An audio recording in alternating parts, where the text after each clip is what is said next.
L'Ukraine est un point de tension majeur entre la Russie et l'Occident. Depuis la révolution de l'Euromaïdan en 2014, les combats avec les séparatistes soutenus par la Russie dans l'est du pays ont coûté la vie à plus de 13 000 personnes. La péninsule de Crimée a été occupée et unilatéralement annexée. Alors que les troupes russes se massent à la frontière ukrainienne, il est légitime de se demander comment nous en sommes arrivés là et ce que l'Ukraine représente réellement pour la Russie. Bienvenue sur l'échiquier global, où nous allons explorer les racines profondes de ce conflit géopolitique complexe. Restez avec nous jusqu'à la fin pour découvrir une promesse cruciale faite par l'Occident, qui a été au cœur des tensions actuelles. L'Ukraine revêt une importance capitale pour la Russie. Leur histoire commune remonte à près de 1000 ans, avec l'établissement de la Russe de Kiev, dont la capitale, Kiev, est encore surnommée la mère des villes russes. Pour de nombreux Russes, y compris le président Vladimir Poutine, l'Ukraine fait partie de ce qu'il appelle la Russie historique, et les Ukrainiens et les Russes sont un seul et même peuple. Environ 30% des Ukrainiens, principalement dans l'est du pays, parlent le russe comme première langue, et 15% de la population se considère comme ethniquement russe. Si l'on examine les frontières de l'Empire russe et de l'Union soviétique au cours des 300 dernières années, l'Ukraine et la Russie faisaient partie du même pays. Pendant toute cette période, l'Ukraine a eu une importance stratégique considérable. Aux côtés de la Biélorussie, elle a servi de zone tampon contre les invasions, comme lors des guerres napoléoniennes et des 2 guerres mondiales. Le port de Sébastopol en Crimée a toujours été le principal port en eau chaude de la Russie. Après avoir fait partie du même pays pendant si longtemps, l'Ukraine constituait également une base industrielle essentielle pour l'armement. Mais cette situation a changé avec la dislocation de l'Union soviétique en 1991. Ruinée par son opération militaire en Afghanistan, la catastrophe nucléaire de Tchernobyl et une économie inefficace, l'URSS s'est effondrée après les tentatives de réforme des années 1990, avec des mouvements nationalistes déclarant leur indépendance à travers l'Union. Ce fut la chute de la Russie historique. Le drapeau rouge a été abaissé au-dessus du Kremlin ce soir-là, alors que le président Gorbatchev démissionnait, mettant fin à 7 décennies de régime communiste en Union soviétique. 15 États indépendants, ne partageant plus qu'une économie désastreuse et un avenir incertain, ont émergé. L'Union soviétique a perdu ses États satellites du pacte de Varsovie, et avec les 15 républiques soviétiques accédant à leur indépendance, la Russie a perdu l'Ukraine. En l'espace de 2 ans, la carte de l'Europe de l'Est est passée d'une configuration à une autre. Dans la foulée, la Russie et les autres anciennes républiques soviétiques ont signé des accords pour normaliser leurs relations et faciliter le commerce.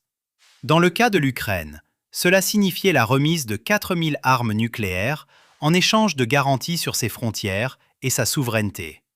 La chute de l'Union soviétique devait également mener à de nouvelles relations entre la Russie et l'Occident. Cependant, ces relations se sont détériorées en raison de ce que la Russie percevait comme une avancée occidentale dans sa sphère d'influence. Si l'on observe les changements sur la carte depuis la fin de la guerre froide, l'OTAN a considérablement étendu ses frontières, réduisant la zone tampon stratégique de la Russie de plus de 2000 km à moins de 1000 km. Pour la Russie, cela représentait la rupture d'une promesse que l'Occident aurait faite de ne pas empiéter sur sa sphère d'influence. C'est une promesse que les États-Unis et l'OTAN nient avoir jamais faite. Mais bien qu'elle n'ait jamais été formalisée, et que la Russie exagère aujourd'hui la manière dont elle a été formulée, il est clair qu'à un certain niveau, il y avait l'attente que ce serait le cas. C'est là que l'Ukraine entre en jeu.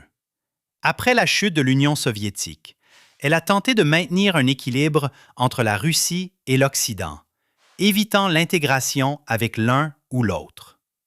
Alors que de nombreux anciens États soviétiques rejoignaient des organisations régionales dirigées par la Russie, l'Ukraine est restée à l'écart pour la plupart.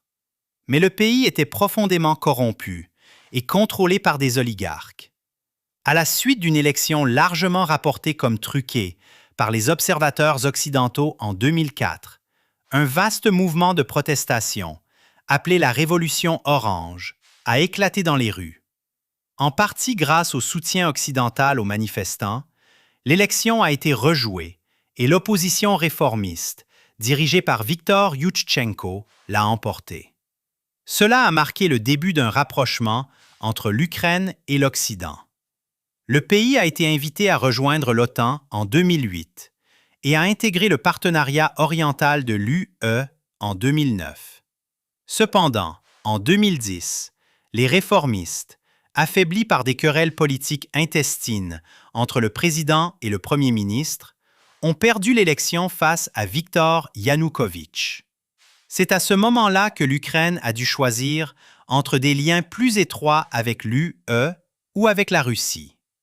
Cela a conduit les deux blocs à rivaliser d'influence dans le pays. L'Ukraine, qui avait signé un accord d'association avec l'UE, y a renoncé pour poursuivre un accord avec la Russie. Cela a déclenché les manifestations de l'Euromaïdan. Les manifestants pro-UE exigeaient que l'accord avec l'Union européenne soit remis sur les rails.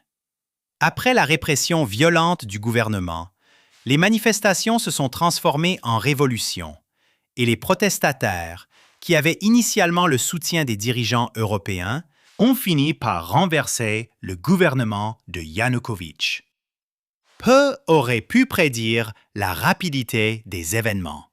Le Parlement a voté la destitution du président Viktor Yanukovych. Cela a divisé le pays et provoqué des réactions négatives, principalement dans l'Est russophone. Ces deux révolutions ont irrité la Russie, qui les a perçues dans le contexte d'une expansion de la sphère d'influence américaine en Europe de l'Est. En réponse à l'Euromaïdan, les troupes russes ont envahi la Crimée, sécurisant le port stratégique de Sébastopol. La Russie affirme qu'elle devait défendre la péninsule de Crimée d'une attaque potentielle de l'OTAN, mais ce n'est pas la seule raison qui l'a poussée à déployer des forces importantes ici.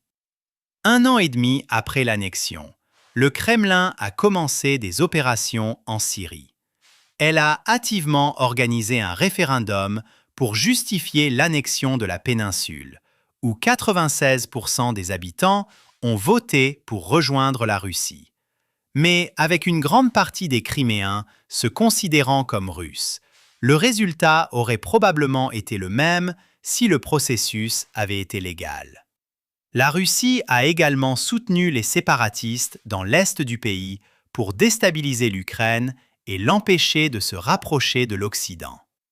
L'armée ukrainienne, désorganisée, s'est appuyée sur une série de groupes de milices, certains avec des tendances d'extrême droite, pour défendre ses frontières. Cela a conduit à un conflit de 7 ans, avec des civils payant un lourd tribut à cause des bombardements indiscriminés. Et tandis qu'en 2015, la Russie et l'Ukraine se sont entendus sur un accord de paix appelé Minsk II, qui visait à trouver un règlement politique et à réunifier l'Ukraine avec les provinces séparatistes, cet accord est resté largement au point mort, et l'est de l'Ukraine s'est transformé en un conflit gelé. En réponse, l'Union européenne et les États-Unis ont imposé des sanctions qui ont isolé et affaibli l'économie russe. Ces sanctions et le statut de l'Ukraine continuent d'empoisonner les relations entre la Russie et l'Occident. Mais, en mars 2021, la Russie a commencé à déployer un nombre sans précédent de troupes près de la frontière ukrainienne. Et si ce n'était pas la première fois que la Russie organisait des exercices militaires dans la région, cette fois-ci, quelque chose avait changé. Alors, pourquoi, après 7 ans, la situation était-elle si différente? La réponse réside dans l'évolution de l'Ukraine elle-même. Depuis 2014, sa démocratie s'est consolidée, progressant dans les classements internationaux. Le pays est également devenu plus affirmé envers la Russie. Dans une série de lois linguistiques controversées depuis 2016, il a retiré la langue russe des médias, des affaires et de l'éducation. La Crimée, coupée du continent, fait face à de graves pénuries d'eau. L'armée ukrainienne s'est modernisée avec des missiles anti-chars américains et des drones turcs. Et alors que la Russie cherche à intégrer les habitants des régions séparatistes en leur octroyant des passeports, l'Ukraine considère de plus en plus l'accord de Minsk II comme un potentiel cheval de Troie russe. Sa politique et son armée améliorée ont ravivé les craintes russes que l'Ukraine ne reprenne les régions séparatistes par la force. En novembre 2021, la Russie a commencé à déplacer encore plus de troupes vers la frontière, suscitant des inquiétudes quant à une invasion. Et si les dirigeants européens et américains ont parlé d'augmenter le coût d'une intervention en Ukraine, ils ont refusé d'intervenir militairement. Mais la Russie a formulé une série de demandes allant au-delà de l'Ukraine, exigeant des garanties de sécurité qui repousseraient effectivement la frontière de l'OTAN et rétabliraient sa zone tampon, un retour en arrière jusqu'en 1999. Les dirigeants occidentaux y voient une tentative de la Russie de rétablir sa sphère d'influence en Europe de l'Est et dans l'ancienne Union soviétique, comme en témoignent les interventions russes au Kazakhstan et en Biélorussie. Mais avec les troupes russes à la frontière et l'échec des négociations, l'avenir de l'Ukraine, qui se tourne de plus en plus vers l'Occident, reste incertain.